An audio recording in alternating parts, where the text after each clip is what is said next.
अपने ना एक बड़ी जोरदार चीज है कि राजाओं के टाइम की हर बात रिकॉर्ड है। लेटर जो राजा उनकी तो हर बात रिकॉर्ड है। मतलब आप यूं मान लीजिए कि एक राजा सुबह उठने के बाद रात तक क्या कर रहा था सब लिखा हुआ है। 7 बज के इतने मिनट पर वो दरबार में आया था, इतने लोगों से मिला था, इस आदमी को उसने इतने इतने रुपए का दान दिया था, इस राजा के आदमी आए हुए थे उनसे मुलाकात की थी, उसके बाद वो इतने बजे खाना खाता है, खाने में ये खाता है, शाम को वापस शिकार करने के लिए जाता है, शिकार में उसके साथ कौन कौन गए थे, शिकार में क्या क्या मार के लाए थे, रात को कितने बजे खाना खाया था, पूरा मेंशन है। इवन ये तक मेंशन है कि कौन सी रानी के लिए नए कपड़े मंगवाए गए थे, वो कपड़ों का कलर क्या था, वो कलर करने वाला कौन था, उस कलर करने वाले को कितने रुपए दिए गए थे। उसमें यह तक मेंशन है कि एक रानी जब मरी तो उसकी संदूक में क्या क्या सामान मिला था, उसके सोने के गहने कितने मिले थे, उसके चांदी के गहने कितने मिले थे, कितने बनवाए हुए थे, कितने मिले थे, लैप्स तो नहीं है। पर क्या इतिहास केवल किताबों से पढ़ा जा सकता है? क्या इतिहास पढ़ने के दूसरे कोई तरीके नहीं होते? खूब सारे तरीके होते हैं इतिहास पढ़ने के। हम आज ये जानेंगे कि इतिहास पढ़ने के क्या क्या सोर्स हो सकते हैं हमारे पास। हेडिंग डालिए। और तब मैंने पूरा तत्व में बताया था कि भाई आप पुराने किसी अभिलेख को देख के बताओ हिस्ट्री क्या है, पुराने किसी मूर्ति को देख के बताओ कि हिस्ट्री क्या है, पुराने किसी बिल्डिंग को देख के बताओ कि हिस्ट्री क्या है, पुराने किसी मंदिर को देख के बताओ कि हिस्ट्री क्या है, पुराने किसी पेंटिंग को देख के बताओ हिस्ट्री क्या है। ये जो सारी हिस्ट्री होती है क्या होती है ना? पुराना कोई पुराने टाइम का हथियार मिल गया, अब उस हथियार से आपको क्या पता चलता है कि यार ये कितने साल पुराना हथियार है, मतलब 1000 साल पुराना, तो हमें पता चलता है 1000 साल पहले लोग इस प्रकार के लंबे हथियार रखते थे, छोटे हथियार रखते थे, हाथ में पकड़ने वाले रखते थे, हाथ से फेंक के मारने वाले रखते थे। पता चलता है लोगों की मनोवृत्ति, पता चलती है यार किस प्रकार के लोग थे। हमें 1000 साल पहले की एक पेंटिंग मिली, एक गुफा के अंदर पेंटिंग मिली। इसका मतलब एक तो लोग कहाँ रहते होंगे, गुफाओं के अंदर रहते होंगे। और पेंटिंग के अंदर मान लो एक परिवार सब मिलजुल के शिकार करने जा रहा है, तो हमें पता चलता है ज्वाइंट फैमिली है। हिस्ट्री का मतलब केवल राजाओं की जय पराजय नहीं है। हिस्ट्री का मतलब कतई नहीं है कि फलाना राजा किससे लड़ लिया और कौन से राजा ने कौन सी रानी से शादी कर ली थी। हिस्ट्री ये है ही नहीं। हिस्ट्री का मतलब है वास्तव में सामाजिक और आर्थिक जीवन क्या है, सोशियो इकोनॉमिक लाइफ। उस समय लोगों की सोशल लाइफ कैसी थी, उस समय लोगों की इकोनॉमी के सोर्स कैसे थे, ये जाननी हिस्ट्री का मुख्य उद्देश्य है। हालांकि ये सब पढ़नी चीजें पॉलिटिकल थ्रू होती है कि हम पढ़ते ही हैं कि इस राजा के टाइम में ये हुआ, तो वास्तव में हम पॉलिटिकल चीजें पढ़ रहे होते हैं, पर उनसे निकाल क्या चीजें रहे होते हैं हम, सोशल और इकोनॉमिक। सोशल में हम ये देखते हैं उस समय लोग कौन से भगवान को मानते थे। हमें कोई एक पुराना अभिलेख मिलता है और उस अभिलेख के अंदर एक राजा कहता है मैंने यज्ञ किया और यज्ञ से पहले विष्णु भगवान की पूजा की। पता चला ना आज के 2000 साल पहले राजस्थान में किसकी पूजा होती, विष्णु भगवान की पूजा होती थी। आज के 2200 साल पहले राजस्थान में किसकी पूजा होती है, विष्णु भगवान की। हमें पता चलता है कि उस समय विष्णु भगवान को मानने लग गए थे। हमें कोई आज के 2000 साल पुरानी एक मूर्ति मिलती है शिव जी की, इसका मतलब विष्णु जी को भी मानते थे लोग, किसको मान रहे थे। तो ये सारी जो हिस्ट्री पता चलती है, कौन सी हिस्ट्री है, कौन सी है, पुरातात्विक आर्कियोलॉजिकल। दूसरी कौन सी किताबें, जो किताबों में लिखी हुई, किताबों में आप कह सकते हो सर संस्कृत की किताब में, हाँ वो भी हो सकती है। आपको सर राजस्थानी किताब में, वो भी हो सकती है। मुसलमान आ गए उसके बाद उनकी भाषा थी फारसी, कौन सी थी भाई, सबसे पुरानी भारत की भाषा कौन सी, संस्कृत। अपने राजस्थान की भाषा कौन सी, राजस्थानी। मुसलमान आ गए उसके बाद की फारसी, और अंग्रेज आ गए उसके बाद की इंग्लिश। हम चार सोर्स देखेंगे, हम संस्कृत की किताबें देखेंगे, हम राजस्थानी की किताबें देखेंगे, हम पर्सियन या फारसी देखेंगे, और हम इंग्लिश देखेंगे। तो वो हमारा लिटरेरी सोर्स हो गया। जैसे एक लिटरेरी सोर्स हमने कल पढ़ा है टोड, कल पढ़ा है टोड। तीसरा क्या लिखा हुआ है पूरा लिखिए, क्या लिखा हुआ है, आर्काइवल। क्या लिखा हुआ है, आर्काइव। जब अपना देश आजाद हो गया, देश आजाद हो गया तो बाद में जब राजस्थान की सरकार बन गई, भारत की सरकार बन गई, तो इन लोगों ने म्यूजियम्स बनाए। क्या बनाए, या मैं एक ज्यादा अच्छा शब्द बताता हूं, इन लोगों बनाए आर्काइव्स। क्या बनाए इन्होंने, आर्काइव, या हिंदी वाला ज्यादा नाम अच्छा होगा आपके समझ में आएगा, अभिलेखागार। क्या बनाए इन लोगों ने, अभिलेखागार। उनके अंदर पुराने रिकॉर्ड्स रखे गए। पुराने रिकॉर्ड्स कैसे, जैसे उनके अंदर लिखा हुआ है कि अपने ना एक बड़ी जोरदार चीज है कि राजाओं के टाइम की हर बात रिकॉर्ड है। लेटर जो राजा उनकी तो हर बात रिकॉर्ड है। मतलब आप यूं मान लीजिए कि एक राजा सुबह उठने के बाद रात तक क्या कर रहा था सब लिखा हुआ है।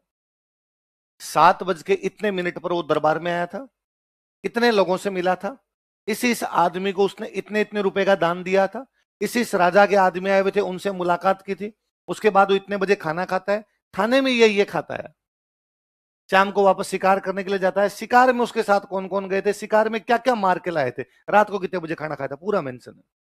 इवन ये तक मेंशन है कि कौन सी रानी के लिए नए कपड़े मंगवाए गए थे, वो कपड़ों का कलर क्या था, वो कलर करने वाला कौन था, उस कलर करने वाले को कितने रुपए दिए गए थे।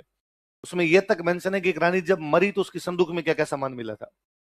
उसके सोने के गहने कितने मिले थे, उसके चांदी के गहने कितने मिले थे, कितने बनवाए हुए थे, कितने मिले थे, लैप्स तो नहीं है।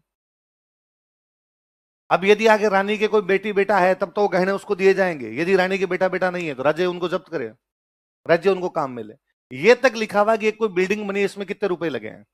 एक झील है अपने राजसमंद झील, उसके बाहर आज तक वो सूचना पट्टा नोटिस बोर्ड इस पे लिखा हुआ कि इसके निर्माण में 14 साल लगे, बनने में कितने साल लगे, 1,08,07,506 रुपए 25 पैसे।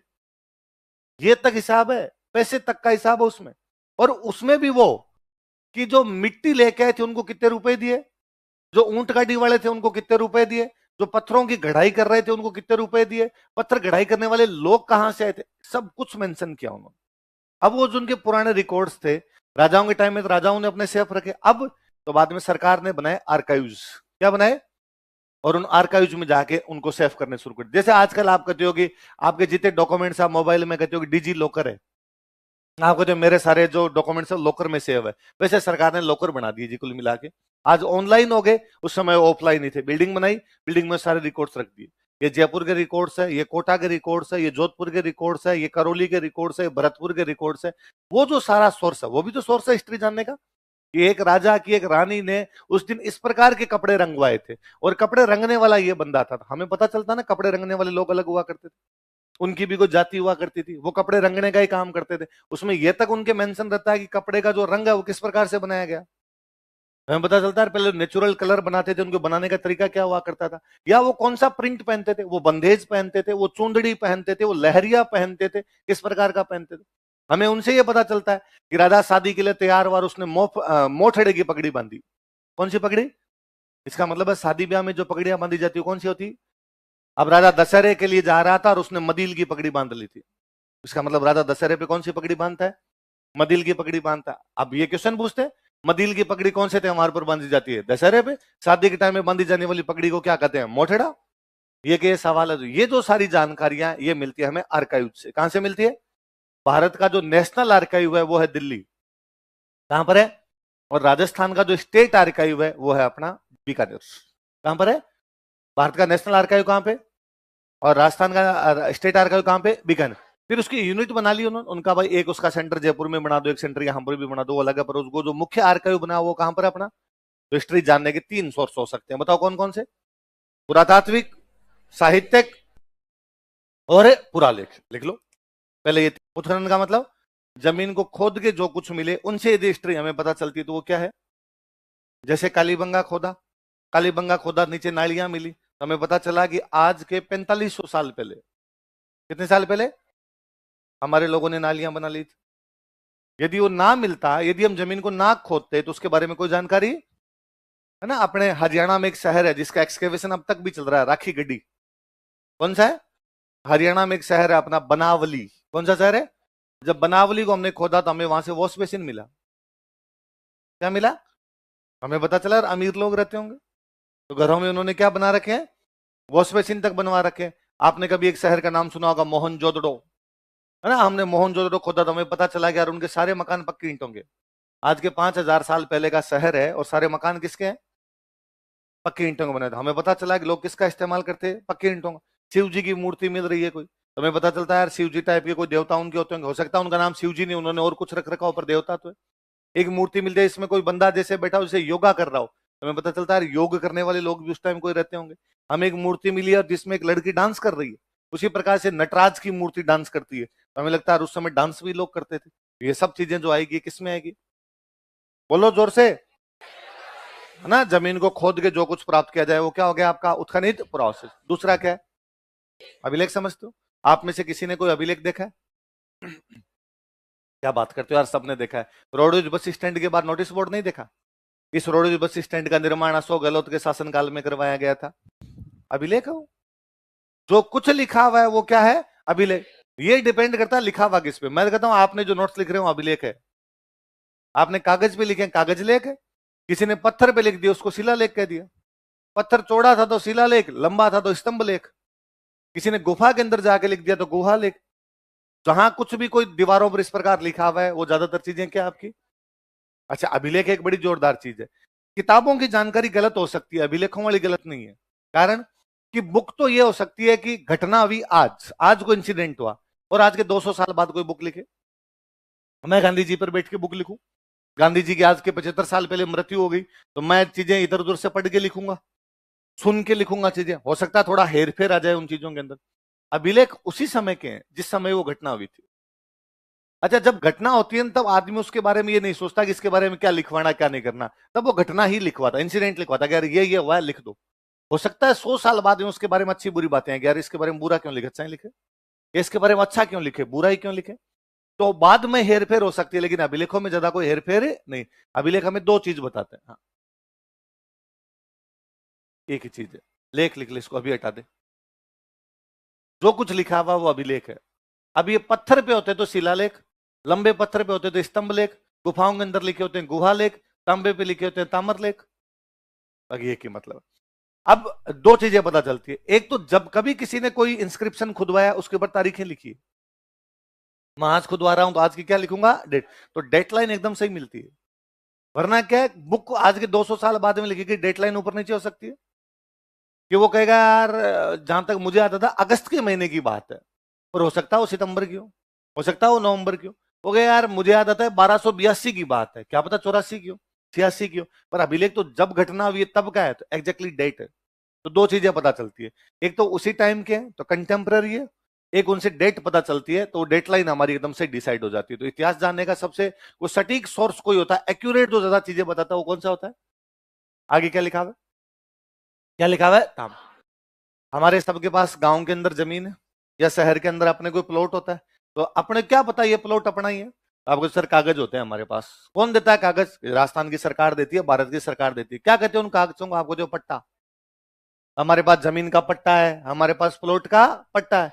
अब पट्टे में क्या होता है, तो आजकल क्या होता है, कागज होता है, उस कागज पे लिखा होता है जमीन नंबर इतने से इतने तक फलान जी की है, यही तो होता है। प्लॉट नंबर 56 इनको दिया जाता है, प्लॉट नंबर 58 इनको दिया, यही तो लिखा होता है। उस प्लॉट की साइज लिखी होगी, 30 बाई 45 का प्लॉट है या 60 बाई 80 का प्लॉट है, यहां से लेके यहां तक का प्लॉट है, आगे से उसके एक रास्ता जा रहा है, उसके गार्डन, पूरी लोकेशन लिखी होती है, और ये प्लॉट इनका है।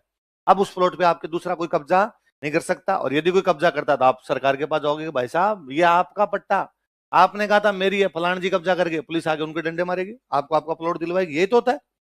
राजाओं के टाइम में ये जो पट्टे थे ये तांबे पे लिख के दिए गए। किस पे लिखे, उनको लगता कागज फट गया तो, घूम गया तो, गल गया तो तांबे की एक पतली सीट लेते, उस तांबे की सीट पे खोद के देते कि जब तक सूरज और चांद रहेगा जमीन फलान जी के पास रहेगी। कब तक, जब तक सूरज और चांद रहेंगे ये जमीन इसके पास रहेगी। इसका मतलब ये जमीन भाई साहब मैं आपको दे रहा हूं। तो वो जो दान पत्र मिले हैं जिनमें जमीनें दान दी हुई है या किसी को जमीन दी गई है, वो जो कहलाती है वो क्या कहलाती है, जमीन का राजा माना जाता, सॉरी जमीन का स्वामी माना जाता राजा, कि लैंड का ओनर कौन है, तो कौन है, इसलिए राजा की एक उपाधि होती थी भूपति। क्या बोलते राजा को, भू का मतलब भूमि, पति का मतलब स्वामी, जो जमीन का स्वामी, जमीन का स्वामी कौन है, राजा। मैं मान लो राजा हूं, मैं आपको जमीन दे रहा हूं, तो मैं आपको जमीन का कागज दूंगा, वो जो जमीनों के कागज है वो क्या कहलाते हैं, क्या कहलाते हैं, ताऊ। जैसे ना मैं आगे बताऊंगा आपको कि 1206 ईस्वी का, कब का, 1206 का एक ताम्र पत्र मिला हमें, उदयपुर के पास में जगह पड़ती है आहड़, कौन जगह है, आहड़ से एक ताम्र पत्र मिला है, और उसके अंदर लिखा हुआ है कि गुजरात के चालुक्य राजा भीम सेकंड ने जमीन का दान दिया। गुजरात के चालुक्य राजा भीम सेकंड ने जमीन का दान दिया, कहां पे, आहड़, कहां पे, इसका मतलब गुजरात वालों का आहड़ पे कब्जा है। जगह उदयपुर की है, उदयपुर में जो डायनेस्टी थी वो थी गुहिल, कौन सी थी, इसका मतलब गुहिल बीच में हारे हैं, गुजरात वाले चालुक्यों ने कब्जा किया है, और जमीन पर जब उनका कब्जा तो जमीन वही बांटेंगे, उनका मतलब ये हम बांट रहे हैं, ये हमारे वाले ली जानी चाहिए यहाँ पे जमीन। अब वो ताम्र पत्र जानकारी दे रहे हैं ना कि गुजरात वाले बीच में कुछ टाइम तक तो कब्जा कर गए थे। हो सकता है मेवाड़ की हिस्ट्री में बात लिखी ना हो, मेवाड़ वाले लिखवाई ने काटोरे मन, ये नहीं लिख नहीं रहा अपने पे कब्जा हुआ था, किताब में हो सकता नहीं है, पर ताम्र पत्र जानकारी दे गया, तो ताम्र पत्रों से हमें खूब सारी जानकारी मिलती है। अगली चीज क्या है, सिक्के तो आप जानते हो, नॉर्मली कोई सिक्का मिलेगा, अच्छा सिक्कों से गजब जानकारी ये भी मिल जाती है। पहले क्या राजा महाराजा अपना नाम और वो तो लिखवाते ही थे, कई बार वो उस देवता की फोटो भी लिखवा देता जिसकी पूजा करता था। जैसे समुद्रगुप्त एक बहुत बड़ा राजा हुआ, उसने सिक्कों पर एक नाम लिखवाया, परम भागवत।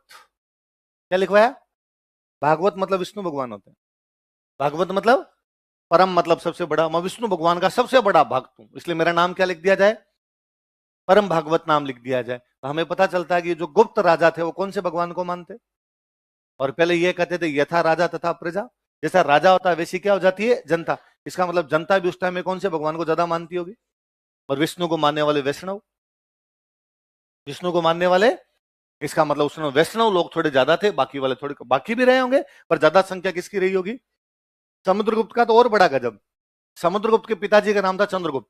क्या नाम था वो तब नए नए राजा, बड़े राजा, गुप्त के पहले इतने कोई बड़े राजा नहीं थे। अचानक एक डायनेस्टी आई सामने और उन्होंने राज करना शुरू कर दिया, राजा बन गए, पावर आ गई उनके पास। लेकिन जो बाकी राजा महाराजा थे ना, वो उनको राजा मानते नहीं थे। अरे कल के आए हुए नए नए उगे हुए लोग और तुम हमारे बराबर बैठोगे, तुम अपने आप को राजा मानते हो, ठीक है यार, थोड़ी बहुत ताकत आ गई, थोड़ी बहुत जमीन होगी, इसका मतलब हमारे बराबर थोड़ी आ जाओगे।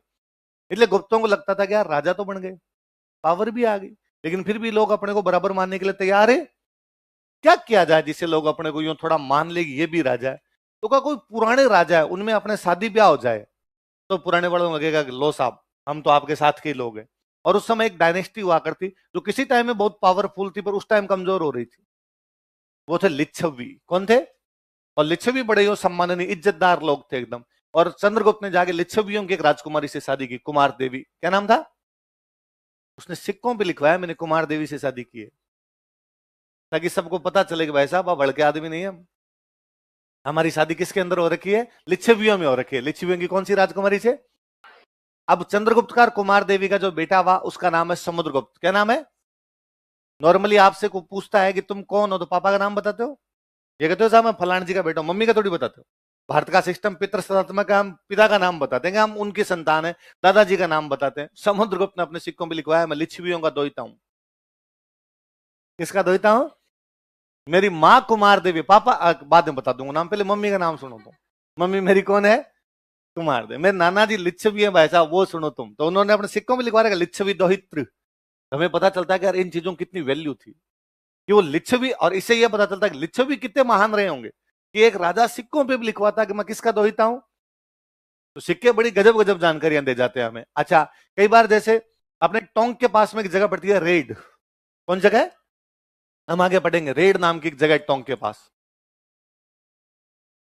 3075 सिक्के मिले। कितने सिक्के मिले, सबसे अधिक सिक्के कोई जगह से मिल रहे हैं तो जगह कौन सी है, रेड। यार इतने सिक्के एक साथ, इसका मतलब व्यापारिक केंद्र है। क्या है, ट्रेड सेंटर। दो ही चीज हो सकती है, या तो ट्रेड सेंटर है तो लोग ट्रेड करने के लिए आते हैं, व्यापार करने के लिए आते हैं, व्यापार करने के लिए आएंगे तो सिक्के देख जाए, या दूसरा क्या हो सकता है, क्या आप सिक्के यहीं बनते हो, इनके सिक्के बनाने की मशीनों भाई साहब टकसाल लगा रखी हो।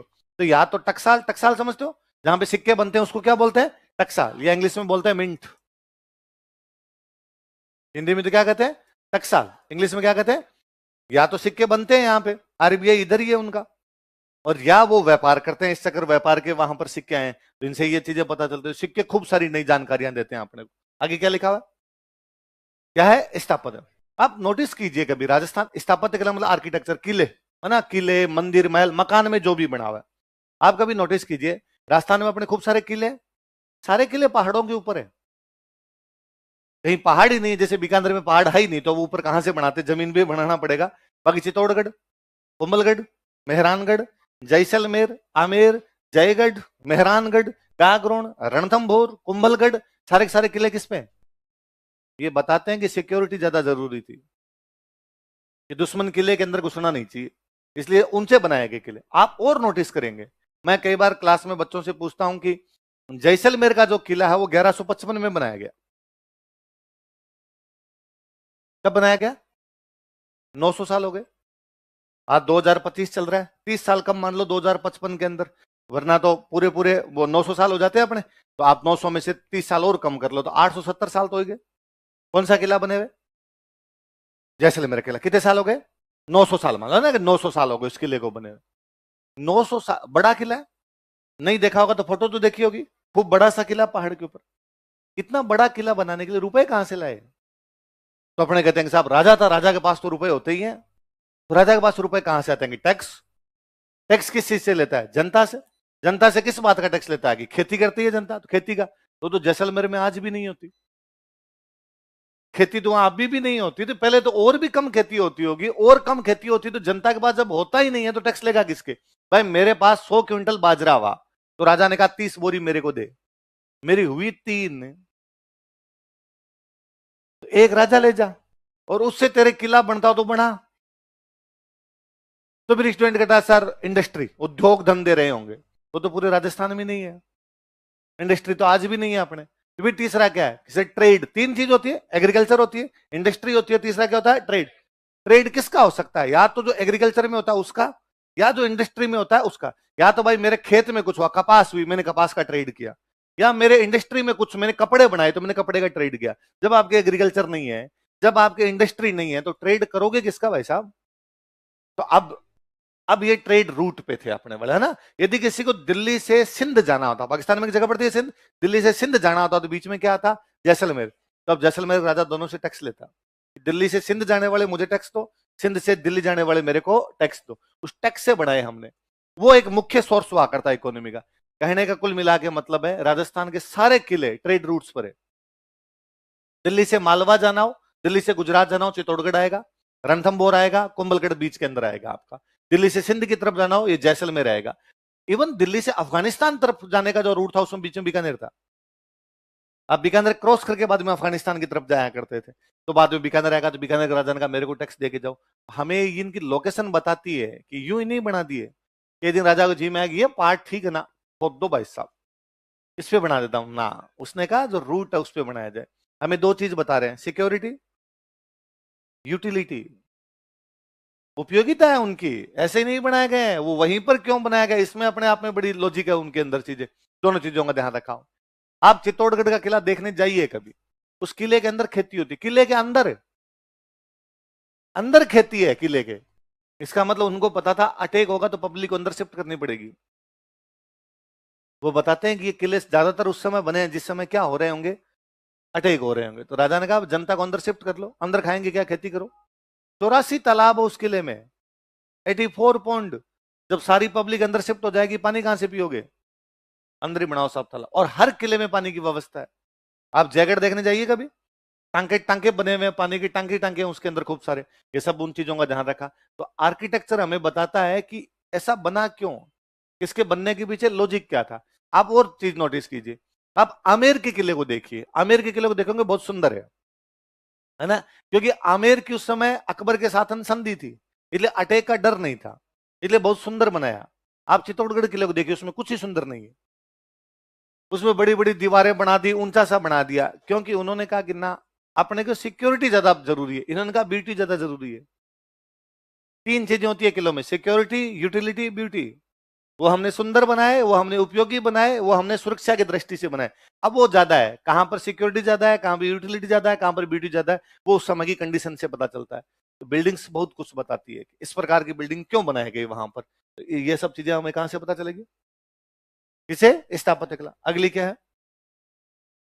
पेंटिंग्स तो मैंने अभी आपको बताई, पेंटिंग से खूब सारी जानकारियां मिल जाती है अपने को। राजा महाराजाओं के टाइम की पेंटिंग्स की, एक कोई राजा की पेंटिंग है और उस पेंटिंग के अंदर बैठा बैठा राजा दुर्गा माता के आगे पूजा कर रहा है, इस प्रकार की पेंटिंग बनाएगी, पता चलता है कि राजा शक्ति की पूजा करते हैं।